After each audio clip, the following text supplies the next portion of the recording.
आप सभी विद्यार्थी का स्वागत है आपके अपने चैनल AK क्लासेस में। तो आज के इस वीडियो में हम लोग पढ़ने वाले हैं क्लास 10th बिहार बोर्ड परीक्षा 2026 के लिए most VVI important objective question पढ़ेंगे। और हिंदी का यह टॉप 100 VVI ऑब्जेक्टिव क्वेश्चन है। अगर यह 100 VVI ऑब्जेक्टिव क्वेश्चन आप लोग पढ़ लेते हैं तो हूबहू आपके फाइनल बोर्ड परीक्षाओं में इन प्रश्नों में से बहुत सारा प्रश्न डायरेक्ट देखने को मिलेगा। और यह सभी किताब से निचोड़ प्रश्न है, यानी गेस किया गया प्रश्न है जो परीक्षाओं में बार बार पूछा जाता है। और यह सभी क्वेश्चन आपको पढ़ना काफ़ी ज़्यादा ज़रूरत है। तो चलिए आज का क्लास स्टार्ट करते हैं और यह महत्वपूर्ण ऑब्जेक्टिव क्वेश्चन को पढ़ते हैं। उससे पहले आप सभी विद्यार्थी से एक छोटा सा रिक्वेस्ट है कि आप सभी विद्यार्थी इस चैनल को सब्सक्राइब कर लीजिए अगर अपनी बेहतर तैयारी करना चाहते हैं तो।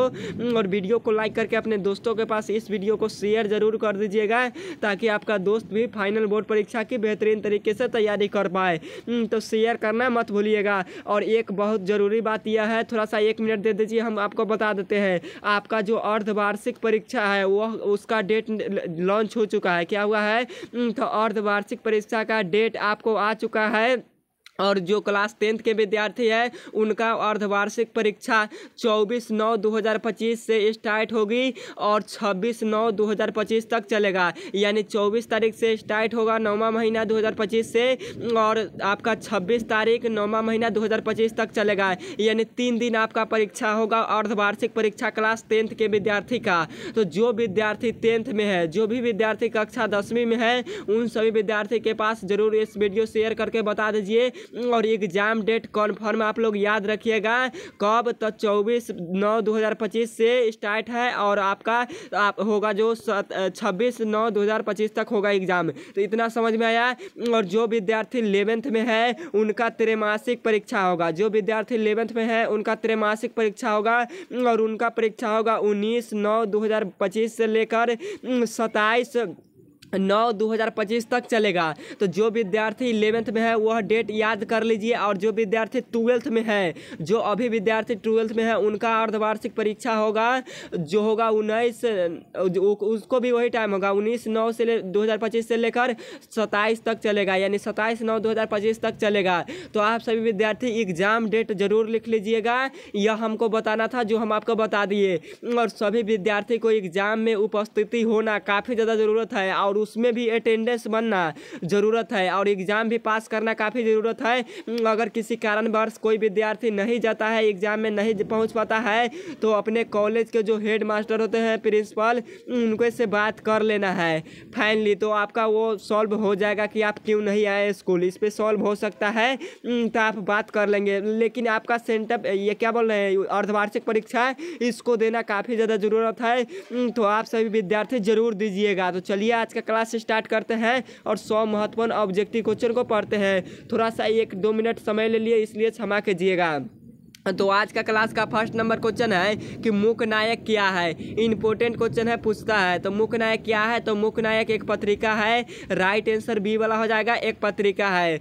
2 नंबर क्वेश्चन में पूछा गया है कि डॉक्टर अंबेडकर ने किस पत्रिका का संपादन किया था। ये भी क्वेश्चन इंपॉर्टेंट है। तो डॉक्टर अंबेडकर ने बहिष्कृत भारत पत्रिका का संपादन किया था। राइट आंसर 2 का सी होगा, बहिष्कृत भारत पत्रिका का, याद रखिएगा।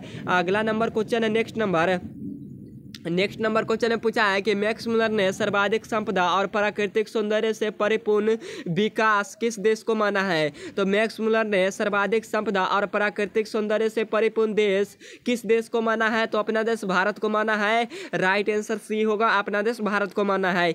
याद कर लीजिएगा, वेरी वेरी इंपॉर्टेंट क्वेश्चन है। 4 नंबर क्वेश्चन में पूछा है कि कंठ और केन आदि उपनिषदों का अनुवाद मैक्स मुलर ने किस भाषा में किया था। इंपॉर्टेंट क्वेश्चन है बाबू, आता है यही सभी। और यही सभी सेंटअप जो आपका अर्धवार्षिक परीक्षा होने वाला है ना, उसमें भी यही सभी क्वेश्चन आएगा हूबहू। तो यह हम बताना भूल गए थे, आप लोग पढ़िए, हूबहू लड़ेगा, यही सभी क्वेश्चन आएगा हिंदी में। और जो भी क्लास कराएंगे उसको बार के तरीके से कीजिएगा। तो यहाँ पे क्वेश्चन पूछा है कि कंठ और केन आदि उपनिषदों का अनुवाद मैक्स मुलर ने किस भाषा में किया था। तो जर्मनी के रहने वाले थे, इसलिए यह जर्मन भाषा में किया था। 4 का राइट आंसर डी होगा, जर्मन भाषा में। नेक्स्ट नंबर क्वेश्चन में आपसे पूछा गया है कि बाबूजी के साथ बिरजू महाराज का आखिरी प्रोग्राम कहाँ था। Most important question. तो बाबूजी के साथ बिरजू महाराज का आखिरी प्रोग्राम था मैनपुरी में। कहाँ था? तो मैनपुरी में। राइट आंसर 5 का ए होगा, मैनपुरी में। अगला नंबर क्वेश्चन है कि शंभू महाराज बिरजू महाराज के कौन थे? तो शंभू महाराज बिरजू महाराज के कौन थे? तो चाचा जी थे।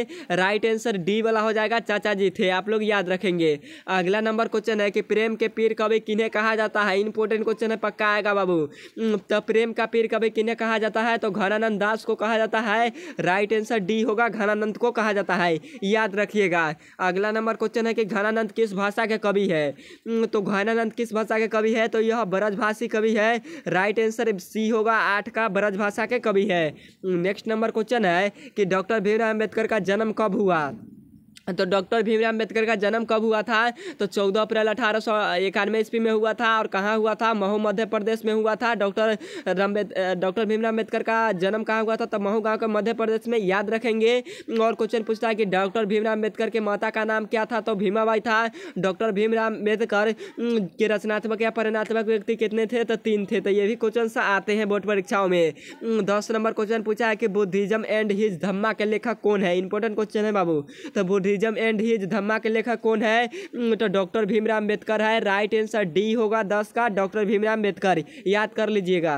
अगला नंबर क्वेश्चन है कि अक्षर ज्ञान कविता के रचनाकार कौन है? तो अक्षर ज्ञान कविता के रचनाकार कौन है? तो अनामिका है। अनामिका का जन्म कहाँ हुआ था? तो बिहार के मुजफ्फरपुर में हुआ था। आप लोग याद कर लीजिएगा। 12 नंबर क्वेश्चन है कि घोड़े से लुढ़कता हुआ किस अक्षर को कहा गया है? तो घर से लुढ़कता हुआ किस अक्षर को कहा गया है? तो घ अक्षर को कहा गया है। राइट आंसर सी हो जाएगा। अगला नंबर क्वेश्चन है, नेक्स्ट नंबर, यहाँ पे क्वेश्चन पूछा है आपसे कि गुरु नानक के पद है। तो गुरु नानक के कौन से पद है? तो राम भक्तिमय गीत है। 13 का राइट आंसर ए वाला होगा, राम भक्तिमय गीत, याद रखिएगा। 14 नंबर क्वेश्चन है कि आज्ञा का जन्म कब हुआ था? इंपॉर्टेंट क्वेश्चन है। तो आज्ञा का जन्म कब हुआ था? तो 1911 ईस्वी में हुआ था। राइट आंसर बी होगा, 1911 ईस्वी में। आज्ञा का पूरा नाम क्या है? तो सच्चिदानंद हीरानंद ओत्सायन आज्ञा है। तो आप लोग याद रखेंगे। अगला नंबर क्वेश्चन है कि नौबत खाने में साहित्य की कौन सी विधा है? तो नौबत खाने इबादत साहित्य की कौन सी विधा है? तो यह व्यक्ति चित्र है। 15 का राइट आंसर सी होगा। अगर यह वीडियो आपको पसंद आ रहा है, आपका एग्जाम में यह सभी क्वेश्चन लड़ने वाला है, हमारा विश्वास करके पढ़िए। तो वीडियो को जरूर लाइक कर लीजिएगा, क्योंकि इतना मेहनत आपके लिए ही करते हैं। तो इस वीडियो को लाइक करके इस वीडियो को पूरा देखिए, आपका डाउट 100% सॉल्व हो जाएगा। और सभी क्वेश्चन अर्धवार्षिक परीक्षा में पूरा लड़ेगा, प्लस आपका होने वाले बोर्ड परीक्षा फाइनल में भी लड़ेगा 2026 के पेपर में। और 2025 में भी पूछा गया था इन प्रश्नों में से बहुत सारा प्रश्न, तो पढ़ना जरूरी है, पढ़िए, यही सभी क्वेश्चन आएंगे। 16 नंबर क्वेश्चन में पूछा है कि भारत माँ की श्रेष्ठ मुख की तुलना कवि ने किससे की है? तो भारत माँ के श्रेष्ठ मुख की तुलना कवि ने किससे किया है? तो छायायुक्त चंद्र से किया है। राइट आंसर डी होगा, छायायुक्त चंद्र से। नेक्स्ट नंबर क्वेश्चन है कि ड के बिंदु को बालक क्या मानता है? तो ड को बालक मानता है, यानी अंग हम लोग किस प्रकार से लिखते हैं? तो अंग हम लोग इस तरह से लिखते हैं। तो यह जो अंग लिखा गया है, ड नहीं है, अंग है। तो अंग का जो होता है, यह बिंदु को बालक क्या मानता है? तो यह बिंदु का उसका बेटा मानता है। क्या मानता है? तो बेटा मानता है। राइट आंसर बी होगा, बेटा मानता है। अगर आपसे पूछता कि इसको क्या मानता है, यानी ड को क्या मानता है, तो ड को मानता है माँ, यानी यह माँ है और यह क्या है? तो इसका बेटा है। समझ में आया? बिल्कुल समझ में आया। और यह अक्षर ज्ञान कविता से लिया गया है, जिसका लेखक कौन है? तो अनामिका है। 18 नंबर क्वेश्चन में आपसे पूछा गया है, यहाँ पे क्वेश्चन पूछा है कि बालक को आंसू कब छलक आते हैं? इंपॉर्टेंट क्वेश्चन है, आएगा बाबू। तो बालक को आंसू कब छलक आते हैं? तो पहली विफलता पर छलक आते हैं। राइट आंसर डी होगा, पहली विफलता पर। अगला नंबर क्वेश्चन में पूछा है कि विडंबना का अर्थ क्या होता है? तो विडंबना का अर्थ क्या होता है? तो विडंबना का अर्थ होता है उपहास, यानी मजाक उड़ाना। राइट आंसर 19 का बी होगा। 20 नंबर क्वेश्चन है कि डॉक्टर भीमराव अम्बेडकर के रचनात्मक या परिणात्मक व्यक्ति कितने थे? तो बाबा साहेब भीमराव अम्बेडकर के रचनात्मक या परिणात्मक व्यक्ति कितने थे? तो टोटल 3 थे, उनमें से एक थे Jyotiba Phule. Right answer B हो जाएगा, ज्योतिबा फुले, भगवान बुद्ध, कबीर दास, ये सभी थे। अगला नंबर क्वेश्चन है कि घनानंद अपने आंसुओं को कहाँ पहुँचाना चाहते हैं? तो घनानंद अपने आंसुओं को कहाँ पहुँचाना चाहते थे? सुजान के आंगन तक पहुँचाना चाहते हैं। सुजान कौन थी? तो घनानंद की प्रेमिका थी। अगला नंबर क्वेश्चन है कि पर्जन्य का पर्याय क्या है? तो पर्जन्य का पर्याय क्या होता है? तो बादल होता है। राइट आंसर सी होगा, बादल होता है। नेक्स्ट नंबर क्वेश्चन है यहाँ पे आपसे क्वेश्चन में पूछा गया है कि मिट्टी की अबोध मूर्ति कौन है। तो मिट्टी की अबोध मूर्ति कौन है, तो जनता है। राइट आंसर बी होगा, जनता है। अगला नंबर क्वेश्चन है कि बिस्मिल्लाह खां के साथ किस मुस्लिम पर्व का नाम जुड़ा हुआ है।